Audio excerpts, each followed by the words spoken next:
La madre de Pedro Vargas en esa llamada al 911 que en otros casos hubiera resultado anecdótica, pero esta vez de lo que era simpático, de lo que era pintoresco, de lo que era tal vez relativamente común hablar de brujería en el sur de la Florida, terminamos en un baño de sangre.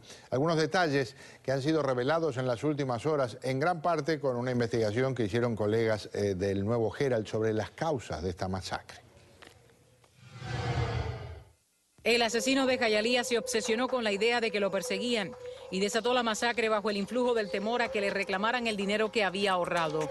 Las revelaciones que van apareciendo como parte de la pesquisa del caso arrojan que Pedro Vargas llamó el viernes al filo de la 1 de la tarde al teléfono de emergencias 911 para denunciar que alguien lo perseguía y que le estaban echando brujería.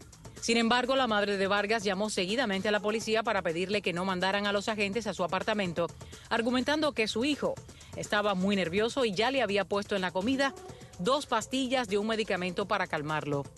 2 horas después, Vargas se apareció en la oficina del abogado de una empresa que le reclamaba legalmente por enviarles mensajes amenazantes a sus empleados. Vargas había admitido los hechos el pasado 23 de julio durante una declaración jurada y le contó a su madre que temía que le iban a quitar todo su dinero. El asesino viajó hasta la oficina en Kendall y allí pidió hablar con el representante legal de la firma, Ángel Castillo, pero el abogado no se encontraba esa tarde en su despacho. Poco tiempo después de volver a Hialeah, Vargas inició el fuego de su apartamento y desató la sangrienta masacre que cobró 6 víctimas. Le digo bienvenidos a nuestros colegas del Nuevo Herald, María Pérez y Enrique Flor. Buenas noches, gracias por acompañarnos. Buenas noches, gracias. Muchas gracias, Pedro. Un placer tenerlos aquí. Habitualmente hacen muy buen trabajo, en esta vez puede calificarse como espectacular sin ningún tipo de dudas. Y he visto, y no quiero ser injusto porque también ha trabajado con ustedes Melissa Sánchez, también ha estado Patricia Massey, me estoy olvidando de alguien. De David Ovalle. Y David Ovalle. Un equipo de 5 investigadores del Herald. Otro nivel.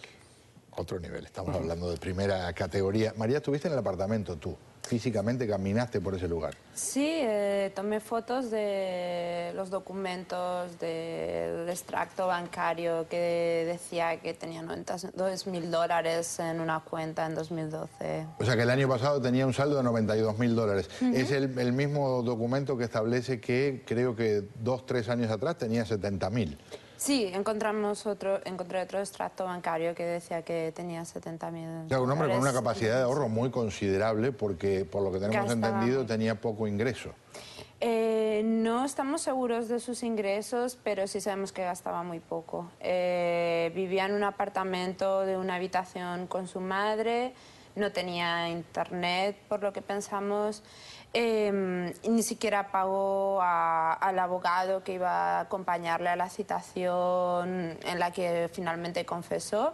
En principio iba a ir acompañado de un abogado, pero posteriormente dijo que iba a ir solo porque un abogado era muy caro para él, con lo cual... Gastos mínimos. Sí. Gastos mínimos y la cuota del gimnasio, que creo que son $50 mensuales o algo por el estilo, y obviamente, por lo que tenemos entendido, no era de grandes inversiones, más allá de que hacía un tiempo había comprado una pistola que cuesta unos $500, más allá de eso.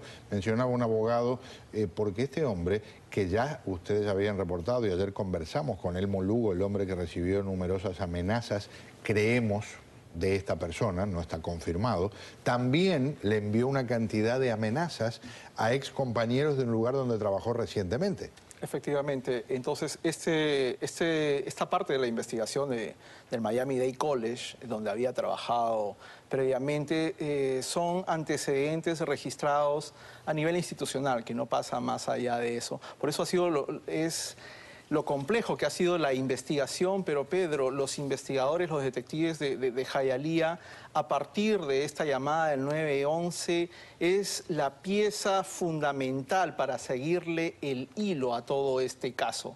A partir de una información detonante que nosotros obtenemos también del contenido de esa llamada, un dato mínimo muy interesante es que podemos seguir el hilo de la investigación que nos lleva ya, y por eso teníamos que participar, un equipo mucho más grande en entrar a registros judiciales, identificar que él sí estaba involucrado en un proceso, en un litigio por el que lo habían despedido y, bueno, se le acusaba de que él era el autor de amenazas a través del Internet, y él, como decía María, mi compañera, termina reconociendo de manera, digamos, casi infantil en la entrevista que era el responsable, admitió que era el autor de esto, y mira en lo que terminó. Él fue a buscar a ese abogado para... Ahí está la copia precisamente de la carta que él envía, la firmó Pedro Vargas, el asesino, en la que les ofrece disculpas en un tono, como dices tú, realmente bastante infantil, si se quiere, por lo que hizo. Él le dijo al abogado Ángel Castillo que estaba muy arrepentido, que nunca más iba a hacer algo así, y la empresa decidió cerrar el capítulo. Efectivamente. Y el abogado Ángel Castillo le comunicó que si él hacía esto, si escribía esta carta disculpándose, se terminaba el problema. Claro, y se le daba una oportunidad, un chance más para que, bueno, no truncarle el desarrollo profesional a nadie. Yo creo que hubo una actuación de muy buena fe de parte de la representación legal de la empresa Bullet Line, que es una empresa que se ha mudado recientemente a Hialeah para todo lo que es producción de elementos, de productos promocionales. Entonces, imagínate en lo que termina este caso. Lamentablemente se ha convertido en una de las peores masacres en nuestra comunidad. Lo que no sabemos que podría haber ocurrido es si Pedro Vargas encuentra al abogado Ángel Castillo cuando el viernes pasado a las 3 de la tarde llega a la oficina del abogado buscándolo, y parece que quiere hablar sobre algo de lo que él declaró en el interrogatorio, en inglés le dicen deposition, que le había hecho el abogado Castillo. Le pregunté específicamente a través de un correo electrónico porque el abogado Castillo nos dijo que no estaba en condiciones de hacer declaraciones ni en persona ni telefónicas, aunque tengo entendido en las últimas horas que algo cambió al respecto. Pero le pregunté si cree que estaría muerto si hubiera estado en su oficina cuando Vargas apareció allí por última vez, y él dice: no sé, pero no lo creo. Él dice que Vargas llegó a su oficina, que fue muy cortés, que también, un detalle interesante, estaba de camisa y pantalón, y dice que tenía la camisa por dentro del pantalón y era una camisa relativamente ajustada. No parece que estuviera portando un arma, aunque de verdad yo no creo que en esas circunstancias, todavía no se sabía lo que iba a pasar ahora después, no creo que lo haya alguien esté sospechado, mirando, ¿no? Exacto, alguien esté mirando, tendrá un bulto que pueda ser una pistola.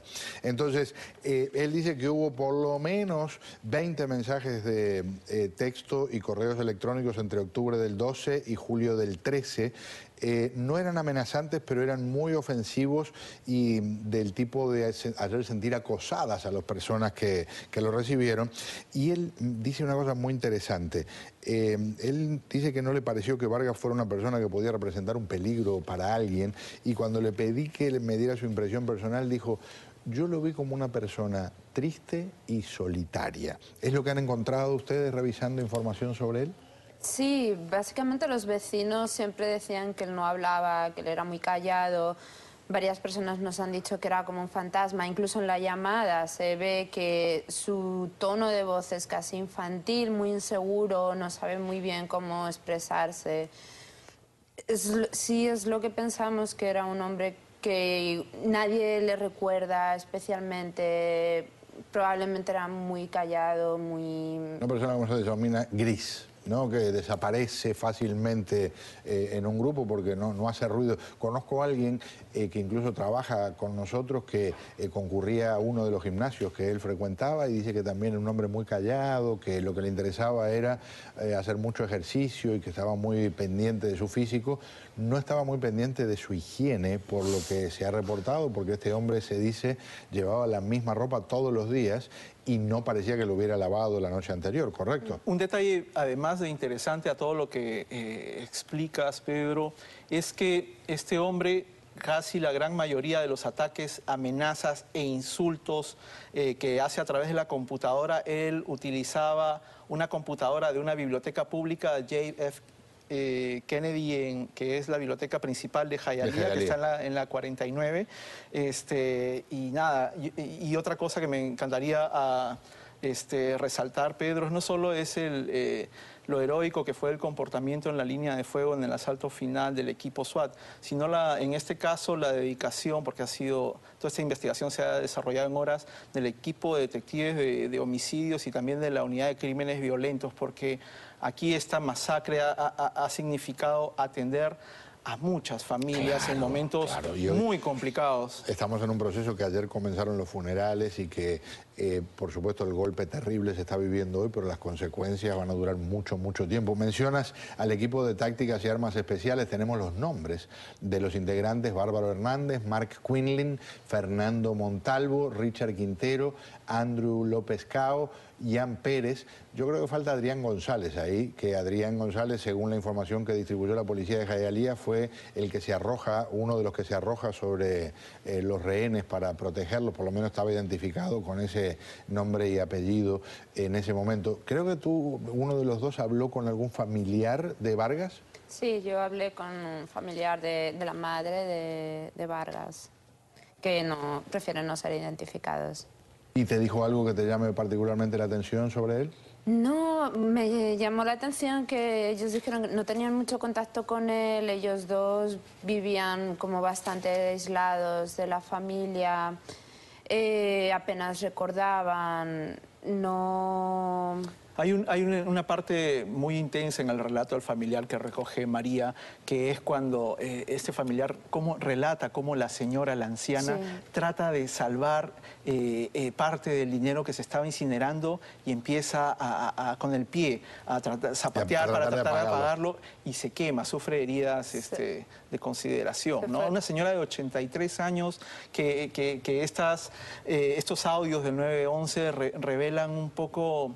el estado en que a veces lamentablemente se sobrevive en comunidades, sobre todo en grupos de población muy sensibles en nuestra comunidad. Claro. Por cierto, para quien no está al tanto, este hombre habría básicamente quemado, porque eso no pudo, creo, rescatarse casi nada que sirviera, casi $10.000. Sí. Y de todas formas, como mencionaba ella, por lo menos en el 2012, no sabemos hoy cuál era el saldo en su cuenta, pero hace un año tenía $92.000 en su cuenta de ahorros. Inexplicables tantas cosas, todavía hay muchas preguntas que no tienen respuesta. Sospecho que estoy con dos personas que van a encontrar unas cuantas de esas respuestas con el trabajo que están haciendo. Felicidades a ustedes y a los demás integrantes del equipo con el que trabajan. Pedro, muchas gracias y aprovecho la oportunidad porque este espacio tuyo y de todo tu equipo siempre se ha consolidado como un escenario para exponer temas difíciles, seguir a profundidad, y eso es lo que queremos hacer, investigando casos delicados, darlos a conocer a la comunidad para evitar que ocurran lamentablemente desgracias como las que hayamos vivido. Como sabes, tratamos de ir a fondo, como se llama el programa, y está la puerta abierta para ustedes con muchísimo gusto. Un placer. Igualmente. Gracias. Cerramos este capítulo. Al regresar.